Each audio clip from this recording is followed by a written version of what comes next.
দুধ চিতই পিঠাটা শীতকালে কিন্তু বেশ জমে যায়। আর আমি কিভাবে তৈরি করেছি সেটা আজকে আমি আপনাদের সাথে শেয়ার করব। আর গ্যাসের চুলায় মাটির পাত্রে চিতই পিঠা কিভাবে তৈরি করেছি সেটাও শেয়ার করছি। আসসালামু আলাইকুম সবাইকে। আশা করি সবাই ভালো আছেন। আজকে আমি আপনাদের সাথে শেয়ার করছি দুধ চিতই। এখানে আমি 2 কাপ চালের গুঁড়ি নিয়েছি, স্বাদ মতন লবণ নিব, কুসুম গরম পানি নিব।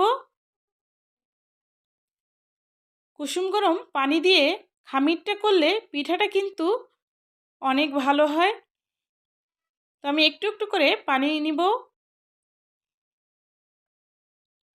একবারই বেশি করে কিন্তু পানি নেওয়া যাবে না, কারণ খামিটা আমি করে 1 ঘন্টার জন্য রেস্টে রাখবো। পিঠার যে গোলাটা সেটা 1 ঘন্টা পর কিন্তু আমি করব। আর ভালো করে কিন্তু মথে নিতে হয়। এভাবে করে মথে নিলে পিঠাটা কিন্তু অনেক ভালো হয়।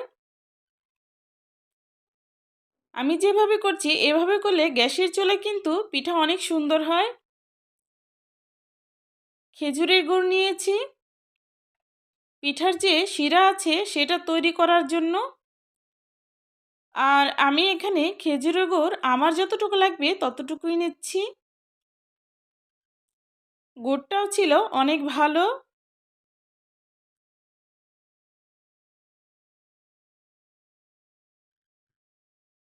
খেজুরের গুড়ের পিঠা খেতে কিন্তু দারুণ লাগে।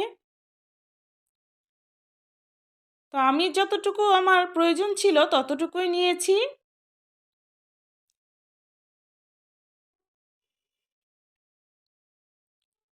পরিমাণ মতন পানি দিচ্ছি শিরা তৈরি করব বলে। দারচিনি, এলাচ, তেজপাতা আর মিষ্টি সব দিয়েছি। স্বাদ মতন লবণ দিয়েছি।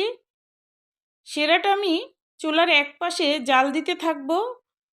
শিরা যত জাল হয় ততই খেতে ভালো লাগে। আর দুধটা আমার আগে থেকে জাল দেওয়া ছিল, এখন আবারও আমি জাল দিচ্ছি। দুধটা ঘন জাল হলে খেতে কিন্তু বেশি ভালো লাগে।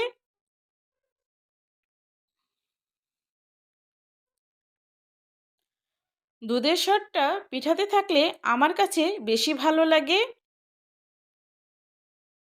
তো এখন আমি গোলাটা তৈরি করে নিব। আর কুসুম গরম পানি দিয়ে আমি কিন্তু গোলাটা তৈরি করে নিব। আর এরকম করে পাতলাও না, না ঘন, এরকম করে নিতে হবে। আর সাথে আমি নারকেল দিব। নারকেল দিয়ে এলে চিতই পিঠাটা খেতে কিন্তু অনেক ভালো লাগে। আর শিরাতে আমি নারকেল দিব না, কারণ শিরাতে নারকেল দিলে আমার একদম ভালো লাগে না। যাদের লাগে তারা দিতে পারেন। এটাকে বলে মাটির খোলা। আর এই মাটির খোলাতে চিতই পিঠা খেতে কিন্তু বেশ ভালো লাগে। তো এই খোলাটা এখন আমি তৈরি করে নিব পিঠা করার জন্য। আর তৈরি করার জন্য এখানে আমি চালের গুঁড়াটা দিয়েছি। চালের গুঁড়াটা এভাবে আমি ভেজে নিচ্ছি। ভেজে নিলে এই খোলাটা নিচটা একদম তৈরি হয়ে যাবে পিঠার জন্য। আর নতুন খোলা সবসময় এভাবে নিলে পিঠা কিন্তু ভালো হয়। নতুন খোলাতে অনেকে পিঠা তৈরি করতে পারে না, এভাবে যদি করেন তাহলে কিন্তু পিঠা অনেক সুন্দর হবে।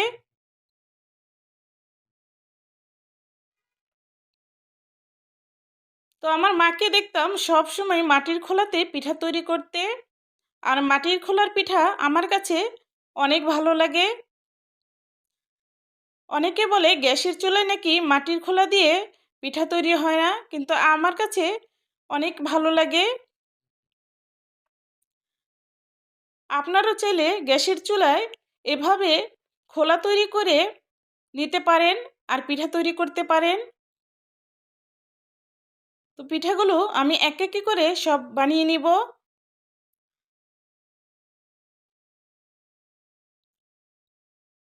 পিঠা তোলার আগে 2 মিনিট অপেক্ষা করবেন। চারদিকে দেখবেন এমনিতেই খুলে আসবে। তো আমি একটা ছুরির সাহায্যে তুলে নিচ্ছি। পরবর্তী টাইমে খুন্তি দিয়ে এটা তুলে নিব। আর দেখুন মাশাআল্লাহ অনেক সুন্দর হচ্ছে। আর এই পিঠাটা খেতে কিন্তু অনেক ভালো লাগে। আমি পিঠার সাইজগুলো অতটা বড় করব না, ছোট ছোট সব জিনিসই আমার ভালো লাগে। আর পিঠার সাইজগুলো আমি এই সাইজেই রাখবো। একে একে আমার সবগুলো পিঠা আমি তৈরি করে নিচ্ছি।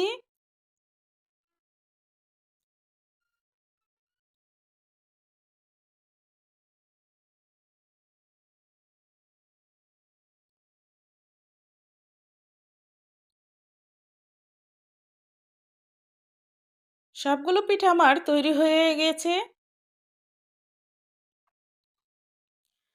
আর পিঠা ভেজানোর আগে পিঠার অপর সাইডটা একটু পরিষ্কার করে নেবেন। এভাবে আমি সবগুলো পিঠা ভেঙে দিচ্ছি। ভেঙে দিলে ভিজতে অনেকটা ভালো হয় আর নরম হয়।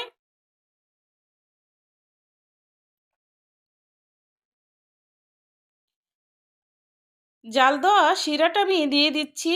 আর চুলা থেকে কিন্তু আমি নামিয়ে নিয়েছি। আর দুধটা এখন আমি দিয়ে দিচ্ছি। চুলার জাল ধরিয়ে কিন্তু দুধ দেওয়া যাবে না, তাহলে দুধটা কেটে যাবে। আর এখানে আপনারা দেখতে পাচ্ছেন দুধের মলাইটা কিন্তু অনেক ভারী হয়ে পড়েছে। আর ঘন মলাইয়ের দুধ খেতে কিন্তু অনেক ভালো লাগে। আর সেটা যদি পিঠাতে দেওয়া হয় তাহলে তো আরও ভালো লাগে। তো এখন আমি ঢাকনা দিয়ে ঢেকে দিব, সারা রাত থাকবে। আর সকালে এরকম হয়েছে, দেখুন কত সুন্দর হয়েছে। আর খেতেও কিন্তু অনেক ভালো হয়েছে। তো আজকের ভিডিওটা যদি ভালো লাগে অবশ্যই সবাই চ্যানেলটি সাবস্ক্রাইব করবেন। আর ফেসবুক থেকে দেখলে অবশ্যই ফলো দিবেন, শেয়ার করবেন, সুন্দর সুন্দর কমেন্ট করবেন। ভিডিওটা পুরো দেখবেন, ভালো লাগলে সবাই শেয়ার করবেন। আজকে এই পর্যন্তই। আল্লাহ হাফেজ।